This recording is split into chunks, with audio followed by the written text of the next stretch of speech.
الله الكافي ربنا الكافي قصدنا الكافي وجدنا الكافي لكل كافي كفانا الكافي ونعم الكافي الحمد لله. Assalamualaikum warahmatullahi wabarakatuh. Waalaikumsalam warahmatullahi wabarakatuh. Subhanallah walhamdulillah wa la ilaha illallah wallahu akbar.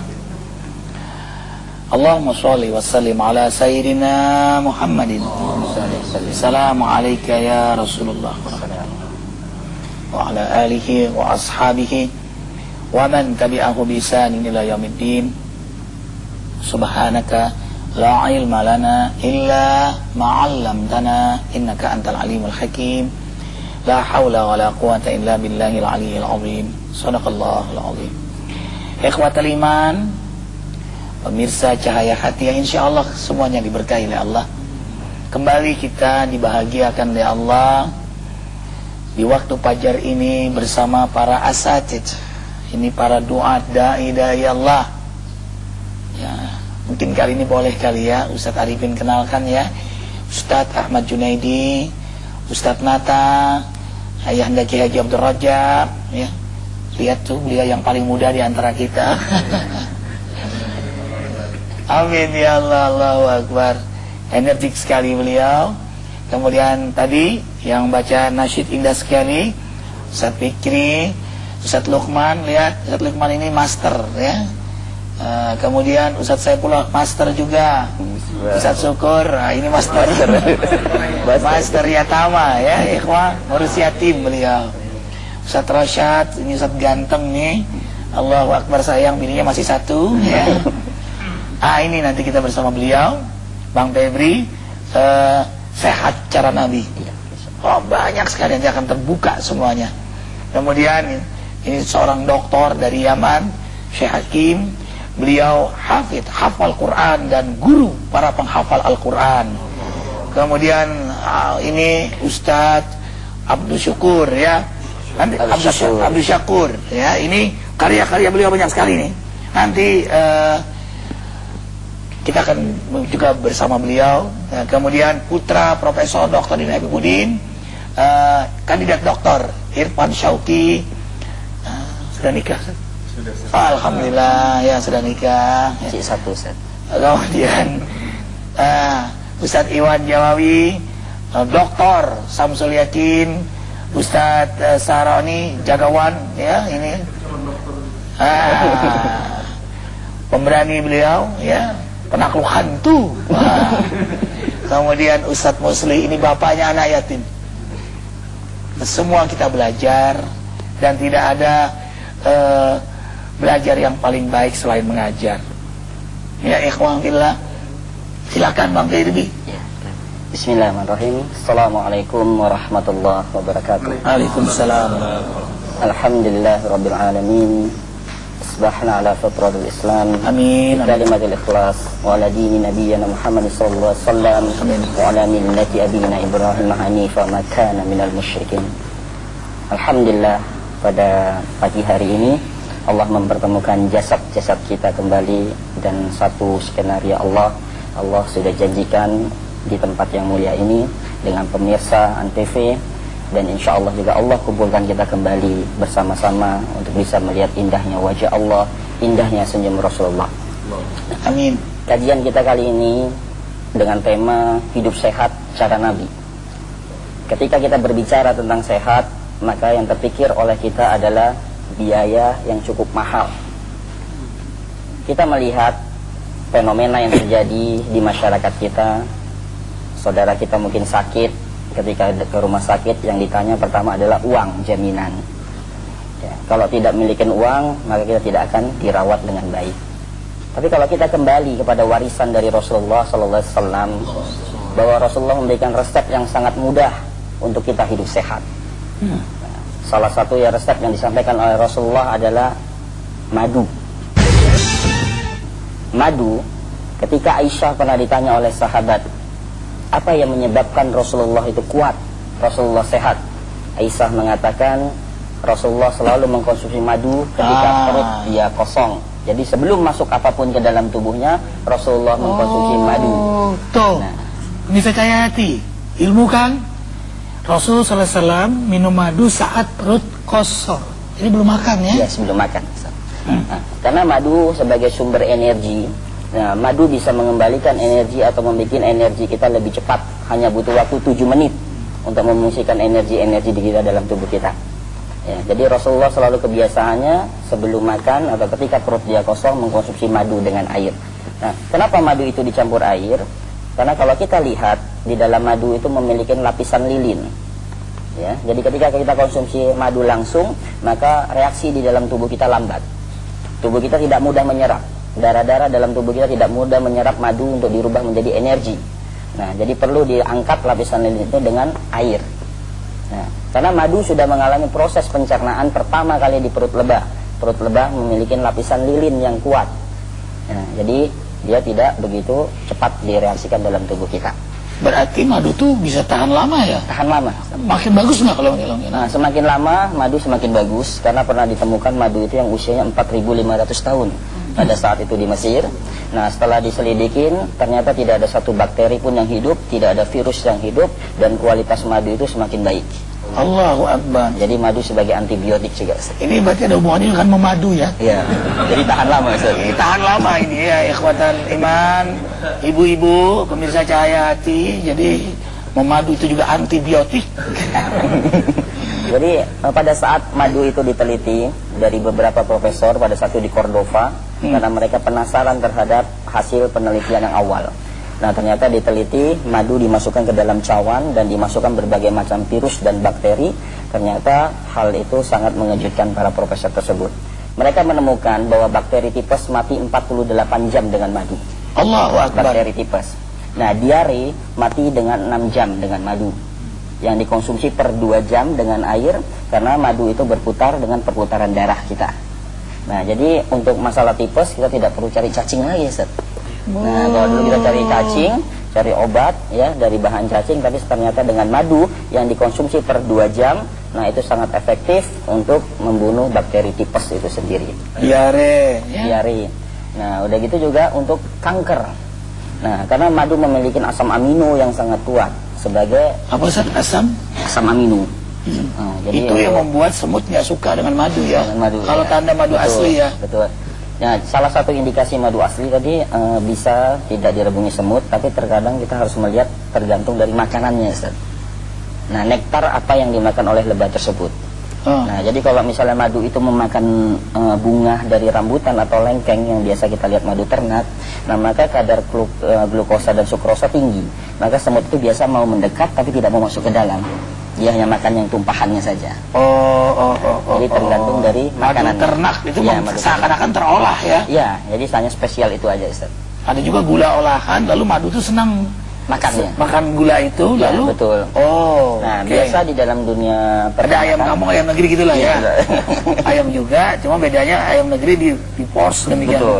Betul. Nah, jadi salah satu kita mendeteksi madu yang asli atau yang tidak, karena kita juga pengen mencari madu yang kualitas baik. Nah, biasa pemahaman kita selama ini kan madu itu kalau meledak itu asli.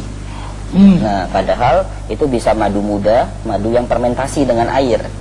Nah, atau bisa juga dibuat oleh petani kita. Kadang petani kita juga suka nakal, Ustaz. Jadi jus jambu air, dibikin jus, dimasukkan ke dalam madu, nanti akan muncul gas.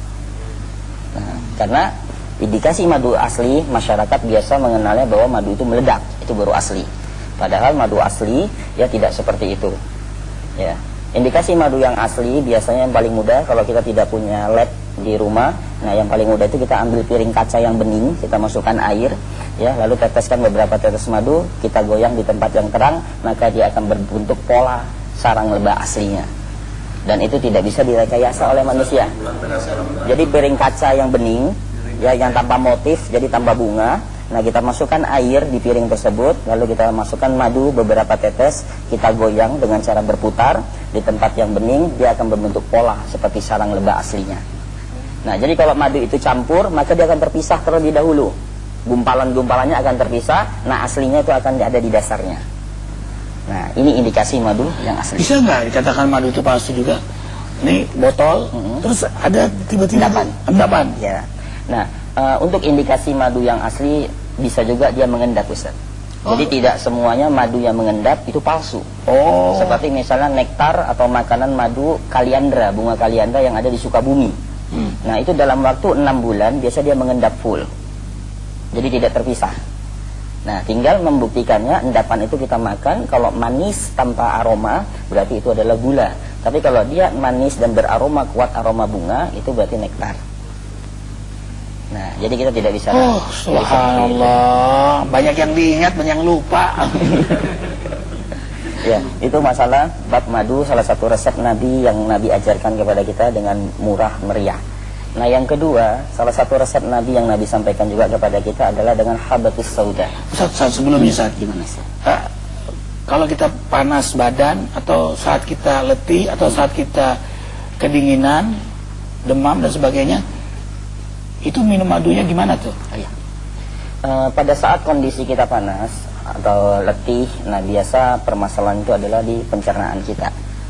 Pencernaan adalah organ panas, maka minum madu yang paling efektif ada namanya madu dingin. Madu dingin? Nah, madu dingin. Nah, madu dingin itu bukan madu dikasih air dingin, ya. Tapi madu atau taruh di kulkas. Tapi madu tetap menggunakan air hangat karena mudah dicerna dengan air hangat. Tapi caranya madu dulu masukkan ke dalam gelas, baru dicampur air. Nah, dan tidak boleh menggunakan sendok logam. Ini yang harus perlu kita pahami, ya, karena sendok logam kita itu biasa tidak full stainless, tapi ada besi di situ. Nah, ketika besi terkena dengan madu, maka Fe berubah menjadi Fe3, jadi besi berkarat. Nah, maka dia akan mengurangi khasiat dari madu tersebut. Nah, jadi merubah. Ya, sendok plastik, tapi tidak juga untuk sendok semen, Pak. Terlalu gede. Hah? Boleh pakai tangan juga, tapi harus diyakini bersih. Terus lagi kalau madu panas? Nah, kalau madu panas kebalikannya, ya. Untuk jadi khasiatnya untuk organ dingin, seperti kita misalnya menderita sakit jantung, ya itu madu panas, ya. Liver, nah itu madu panas, karena dia organ dingin. Nah, jadi kalau kita menderita penyakit panas dan dingin, maka kita juga atur, ya, misalnya siang atau pagi sampai siang kita minum madu panas untuk energi. Nah, malam kita minum madu dingin. Nah, karena madu panas mengembalikan energi cepat. Memicu energi cepat. Nah, madu dingin biasa untuk nyenyak tidur. Nah, dia untuk relaksasi. Nah, maka biasa sama dengan susu. Maaf pemirsa, kita nanya juga nih mewakili pemirsa. Kalau mendatangi istri, madu apa nih? Madu panas, Ustaz, karena energinya butuh. Madu panas. Jadi ibu-ibu jangan lupa, sebelum tidur suami, siapkan madu panas. Nenek-nenek juga gitu ya. Siapkan kakek madu dingin. Dia tidur. Biar tidur maksudnya. Ya, kalau kita punya gula darah yang lebih dari seharusnya itu, boleh nggak kita minum madu? Ya. Nah, pada dasarnya madu yang murni tidak bermasalah dengan gula darah, karena dia malah membantu insulin. Pankreas itu terbantu untuk menghasilkan insulin dengan baik. Tapi permasalahannya, ya kenapa dunia kedokteran itu melarang? Karena yang mereka uji adalah madu yang ada di pasar. Nah, madu yang dia ada di pasar, nah, madu-madu ternak yang ada di pasar biasanya seperti ini. Ketika tidak musim bunga, maka lebah itu dikasih makan gula. Nah, dalam dunia peternakan, ya, panenan pertama itu tidak boleh dijual karena kandungan gulanya sangat tinggi. Nah, tapi para petani tidak mau rugi, biasa dioplos. Nah, akibatnya para penderita diabetes gitu minum naik. Nah, maka yang lebih aman, nah bagi penderita diabetes itu dua. Yang pertama, kalau madu Indonesia itu cari yang multiflora, madu liar. Nah, madu liar itu dia bukan glukosnya yang tinggi, tapi fruktosnya, gula buahnya. Nah, gula buah ini memancing tadi insulin untuk membantu diabetes tadi, ya, menekan gula darah tadi. Nah, yang kedua memang madu yang paling baik sedunia itu adalah sebenarnya madu Yaman. Madu Yaman ini, Ustaz. Nah, ini ada orangnya langsung. Ya, madu Yaman. Nah, ini pernah kita berdialog dengan seorang yang paham hadis, yang madu apa yang dikonsumsi oleh Rasulullah.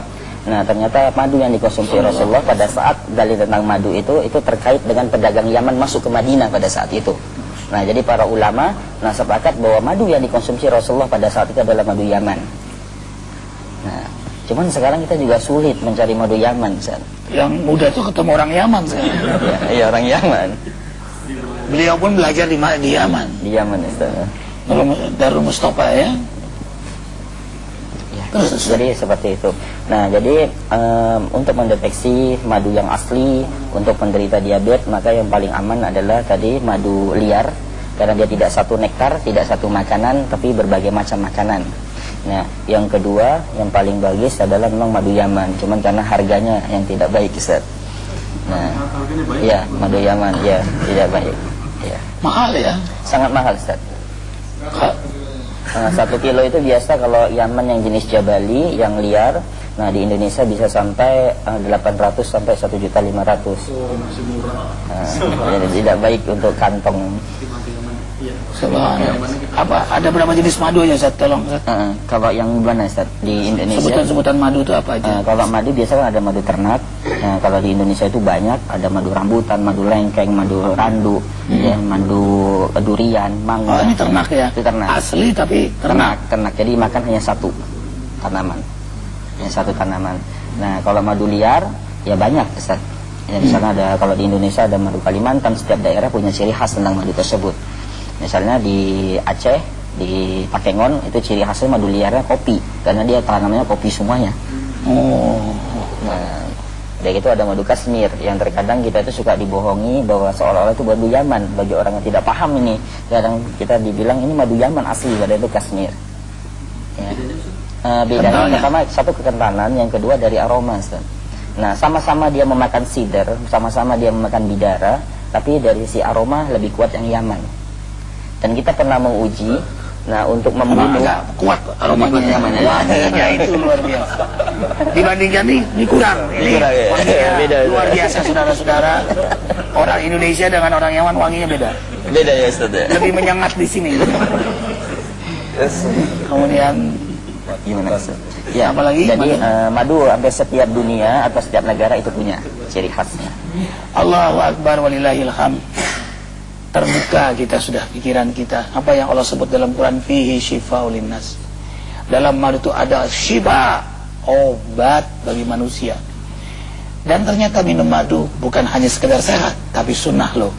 Rasulullah sallallahu alaihi wasallam senantiasa minum madu. Dan sebaik-baik minum madu saat belum makan apapun, belum minum apapun. Allahu Akbar walillahil hamd. Kita mendapat ilmu hari ini. Allah mengajarkan kita melalui hamba Allah yang Allah beri tetesan ilmu Allah. Terima kasih ya Allah.